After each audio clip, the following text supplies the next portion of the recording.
it's Abby. I hope you're all having a wonderful day today. In today's video, I wanted to look at my favorite graphic novels that are fiction. So we'll dive right in. They are in no particular order. These are just ones that I really enjoy.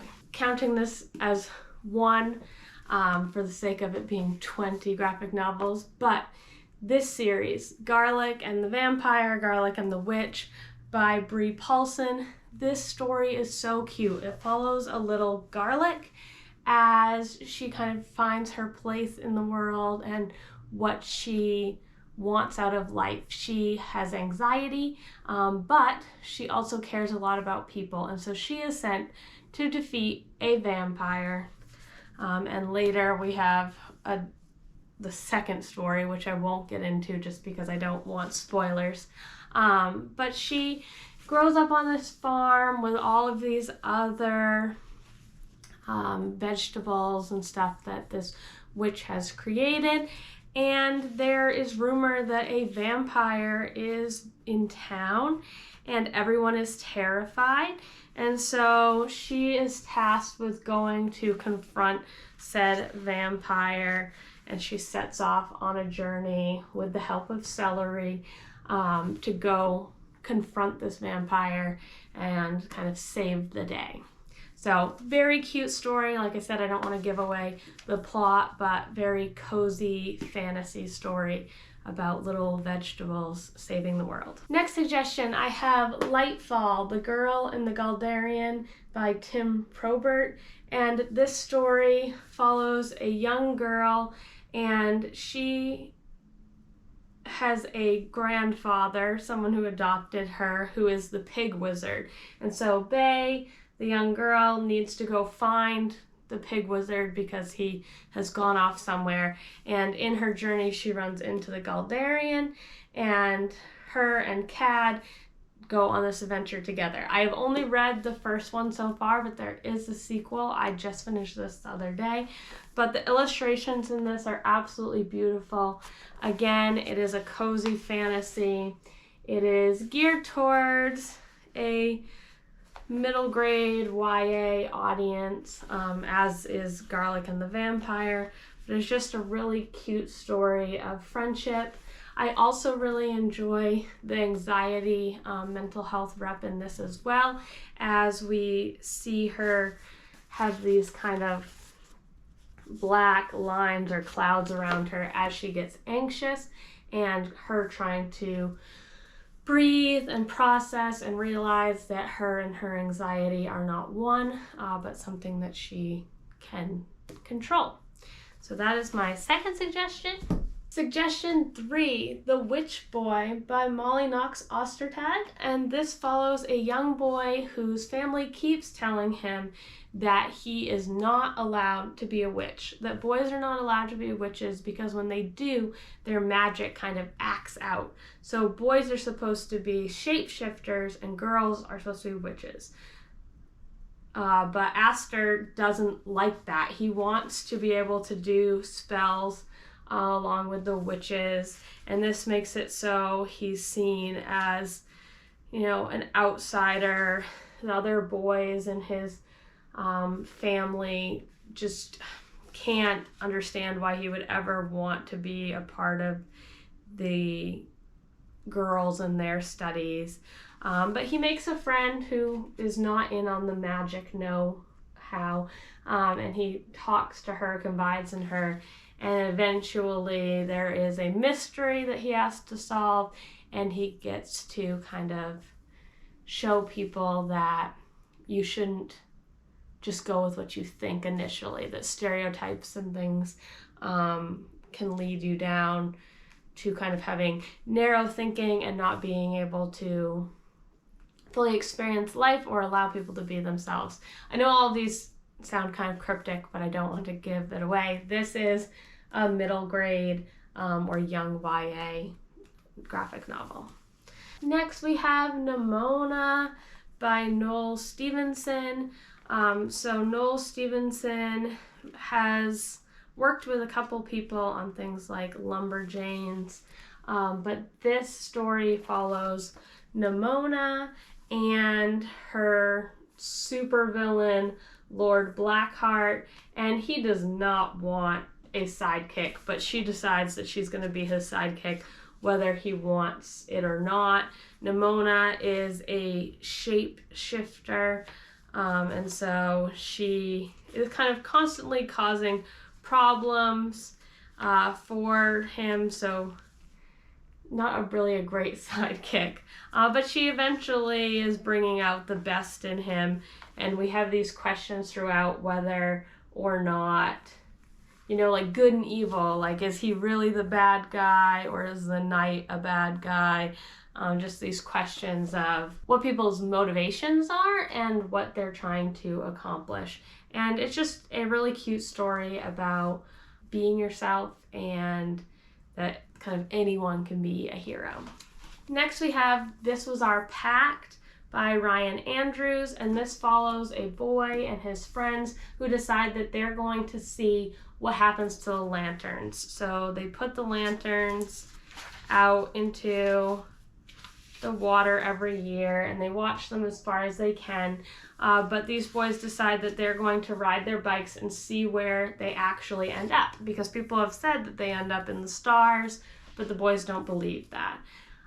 However, as they're headed out, the main boy wants to keep going. These friends decide that they're going to turn back, but there is another friend that they don't really consider a friend. He thinks he's a friend. He and the main character have been friends for years, but he's not cool, and so he doesn't want to hang out with him. But this kid continues along with him. He doesn't turn back, and then they get into all sorts of magical trouble, running into this bear, running into this like crazy inventor witch lady, and it's really a story about friendship and why we're friends with the people we're friends with and who are your true friends, but all done in this magical, mostly blue and sometimes like red and pink color scheme, and just a really gorgeous, again, middle grade to YA graphic novel. My next suggestion is Mooncakes, and this follows a young witch and a young werewolf and kind of their relationship as they go from friends to maybe being more. It also has disability rep, as our main character has hearing aids, and we have some sort of weird things that are happening in the world, and so Nova and Tam decide that they're going to kind of figure out what's going on with these supernatural forces and work together. Nova has her grandmothers who are super supportive and helpful. Her family or her parents are not really in the picture, but this follows these two main characters as they're trying to kind of discover who they are in themselves, but also with each other. And so it has a good representation of LGBTQ plus representation, as this character chooses to go by they, them pronouns, and Nova has her two grandmothers. I would say this one is more young adult, but very cute, cozy, like little magic shop vibes. Next we have Hooky by Miriam Bonister-Tur, and this follows two witches, twins, Danny and Dorian White, and they are supposed to be headed to a magic school, but something happens and they don't end up at the magic school, and instead they're on an adventure, and during that adventure they run into other characters.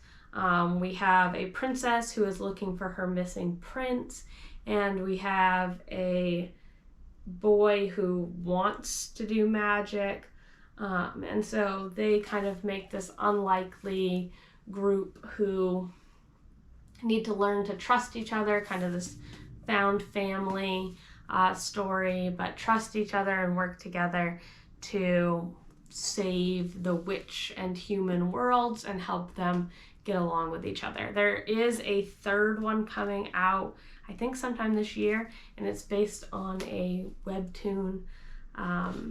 So if you're interested at all in witches and just magical sibling twins, this is a really interesting one. Next we have Crumbs, which follows Ray and Lori. And Ray is slated to be like kind of high up in the magic sphere. She can, instead of seeing the future, she can see things how they actually are, and so she knows things that are happening in the moment. She's a little bit thrown off by her gift because yes, it's kind of one of the kind, but she would rather know the future.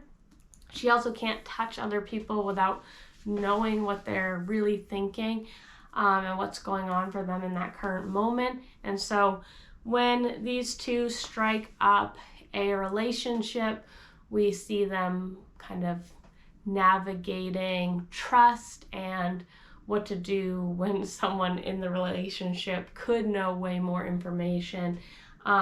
He is a musician and he also works in his aunt's bakery. His aunt used to be high up in the magic scene as well, but when you do that, they kind of wipe your memory, and so she doesn't have a lot of information. This is very cute, cozy, just love story that's kind of slow burn and follows these two as they kind of make their way in the world and figure out what they really want out of life, like whether she really wants to be high up in the council and whether he wants to be a famous musician, things like that. But very cute. Next, in a completely different, moving away from fantasy, we have Himawari House by Harmony Becker. Harmony Becker is the one who illustrated George Takei's memoir about his time in the Japanese concentration camps. But this story follows a young girl who is going to Japan to do like a year-long kind of educational exploration there. She wants to reconnect with her heritage, and she meets two other girls who have come to Japan, and they have different reasons for being there, as well as a couple of boys, and they're all staying in this house together, and they become really good friends. This story does have a lot of kind of dark backstory, and also does a really cool job of looking at language. And so there's pages where you'll see things translated in multiple ways. We also have characters that have miscommunication between them, but because they actually do speak different languages. So like one of the girls is from, I believe, South Korea. Our main character's from America. Just different places, and they're all here in Japan to kind of learn Japanese and learn to be on their own. And just, this is a really, really cute story, just kind of a slice of life exploration of language and culture and friendship. Next we have A Map to the Sun by Sloan Leung, and this follows a girl and her friend, and they are absolutely inseparable one summer, and then her friend just leaves out of the blue and doesn't tell her where she's going or what's happening. The story kind of takes place in sections, which are all designated by different colors. It follows the starting of a basketball team, a girls' basketball team, in a school that doesn't think that girls' sports are worthwhile. But the illustrations in this are absolutely beautiful. Explores love, friendship, life, and sports, and is just a really interesting graphic novel. I don't want to tell you anything about the plot because there's not a ton of plot here, mostly just the vibes and those tropes of female friendship, found family, and kind of this love of sports. Next we have Marshmallow and Jordan, which is about a young girl named Jordan, who runs into this white elephant at a playground. And she's trying to figure out where this elephant came from and what's going on. And the elephant becomes really her best friend and is helping her through her kind of rediscovering herself, since she has been using her wheelchair. So she's not always been in a wheelchair. This is a new experience for her. And so she is trying to kind of navigate and get back into things like sports. Like, she really likes, I think it was basketball originally, so she gets into water polo, and Marshmallow, the elephant, helps her kind of with these things. It takes place in Indonesia, and it follows this girlfriend group as well as Jordan's family. And there are, I would say it's like kind of magical realism, because most of it is very realistic, but we have this magical element in the story, which I won't ruin for you. This one is not really a graphic novel, but I want to include it because I just don't see people talking about it. But Beneath the Moon, Fairy Tales, Myths, and Divine Stories from Around the World by Yoshitani. And this book explores different myths, but they're all just like one page with an illustration. And so I used this in my Myths and Legends class, and we talked about how a lot of mythologies have very similar myths or very similar themes that they handle in their myths. So whether it be trickster myths, or myths having to do with family, or myths having to do with different things like witches, monsters, etc., and what those things say about society and what the differences between the different myths. So if we have like a Cinderella-esque story, but the differences between them, what those say about the cultures that they represent. The illustrations are absolutely gorgeous, and this is something to keep on your radar if you're interested in mythology. This did leave me just wanting to know more, so I'm going to be exploring some of these stories now that I've read this. Next, we have the Tea Dragon Society. These are just a cozy, warm hug. So they follow the Tea Dragon Society, which starts out very small in this first volume, but we have a young girl, I'm trying to see what her name is, but they're by Kay O'Neill, and the young girl, Greta, is a blacksmith apprentice. Her mother is a famous blacksmith, but one day she runs into this little animal here, and she finds out that it is a tea dragon. And so she meets with a guy in the town who is known for his teas. So Ezekiel has been caring for tea dragons pretty much his whole life. And then they also meet this young girl who is having some memory problems and is not really speaking. And they join the Tea Dragon Society, and they both have tea dragons as well. There's a lot of lore behind the tea dragons that books 2 and 3 get into, kind of where the tea dragons came from, how to care for the tea dragons.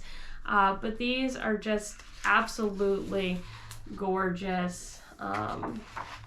Just again, very cozy, very accessible, and fun, cute stories. I did get, there's a card game, which I don't have with me right now, for the Tea Dragon Society, where you pick a tea dragon and then you care for that tea dragon. So maybe you have the one that really needs a lot of sleep, or you have the one that really likes food or whatever, and you're trying to get cards to take care of your tea dragon and win that way.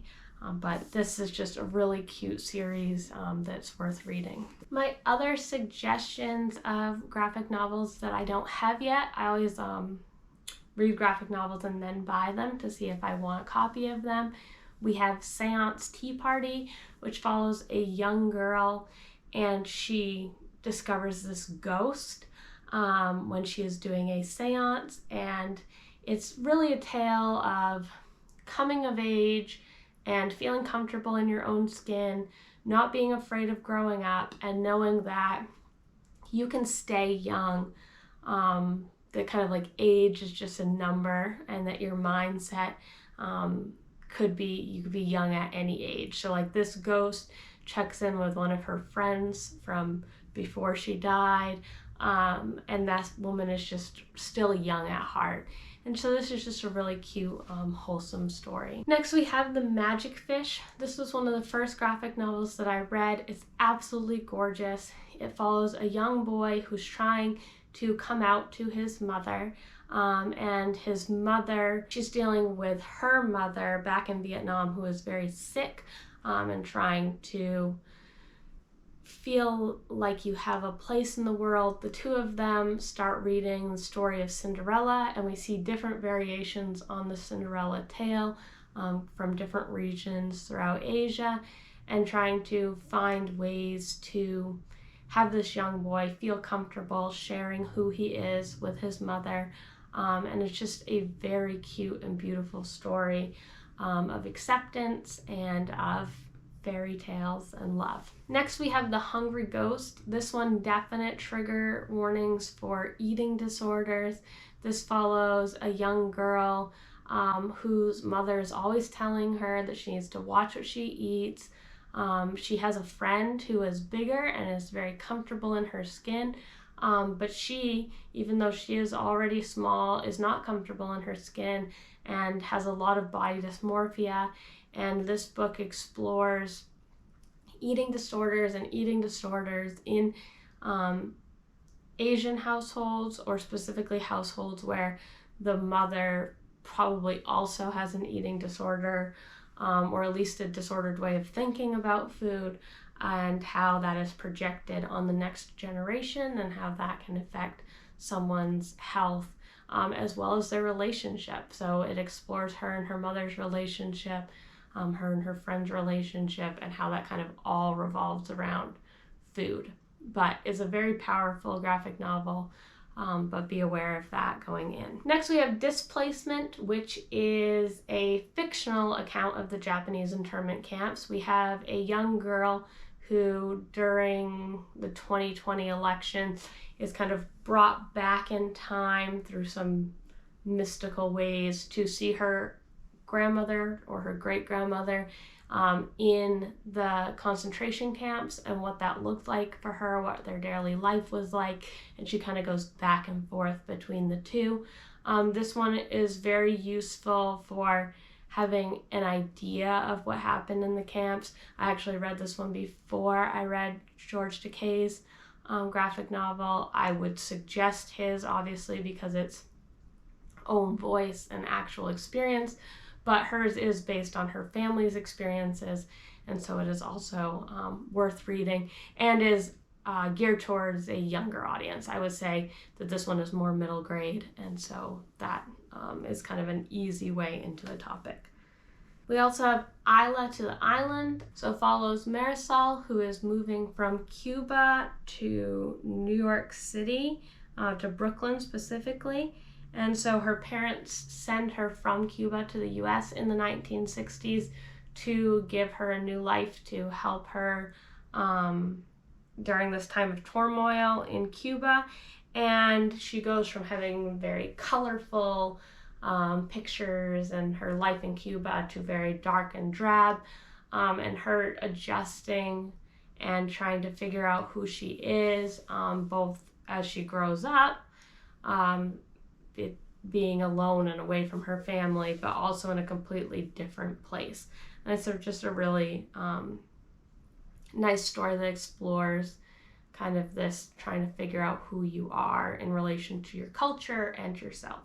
Next we have Frizzy, and the last one is the Wash Day Diaries. Both of these explore being comfortable in your own skin, or rather your hair, and how these unconventional or beauty standards that are based upon assimilation. In Frizzy, we have a mother who keeps trying to bring her daughter to the salon to have her hair be manageable, to change her hair, but she works with her cousin to try to embrace her hair, her curly hair, and feel comfortable and beautiful in her skin.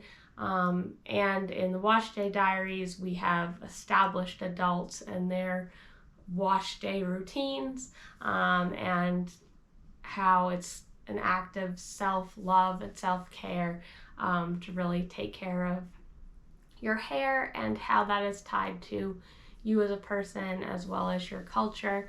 And this one, Frizzy, is, I would say, middle grade to young adult, and Wash Day Diaries is more young adult to adult, just because of the lives that the women are leading. They're older, and then we have our young protagonists here. But both of these were beautiful explorations of beauty standards, assimilation, and feeling comfortable in your own skin.